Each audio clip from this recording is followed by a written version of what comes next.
এই বিড়ালকে কখনো আপনারা কষ্ট দিবেন না, বিড়ালকে আদর করবেন, বিড়ালকে ভালো মতো পুষবেন। বিড়াল যদি কোনো জাতির জন্য দোয়া করে, কোন গৃহস্থর জন্য দোয়া করে, ওই সংসারের মধ্যে উন্নতি শুরু হয়ে যায়। ওই সংসারের মধ্যে আর এক নাম্বার হলো, যে ঘরে বিড়াল থাকে সেই ঘরে জিন আসতে পারে না, জিন বাস করতে পারে না। আর একটা ঘোষণা শুনেন, নবীজি বলে গেছেন, যে ঘরের মধ্যে বিড়াল ছানা বাস করে ওই ঘরের মধ্যে জিন জাতি প্রবেশ করতে পারে না।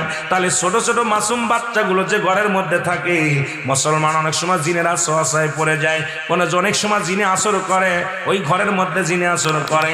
যে ঘরের মধ্যে বিড়ালকে আদর করে বিড়াল থাকে, ওই ঘরের মধ্যে বিলাই বিড়াল বিড়াল বিলাই বিলাই, এইটা যার ঘরের মধ্যে আছে, এই ঘরের মধ্যে দুষ্ট জিনেরা আসতে পারে না। জোরে জোরে চিল্লায় বলা যাবে না মারহাবা। একবার নবী সুলাইমান আলাইহিস সালাম শুনতে পাইলেন, পাশের বাড়িতে একটা কুকুরকে কষ্ট দিয়ে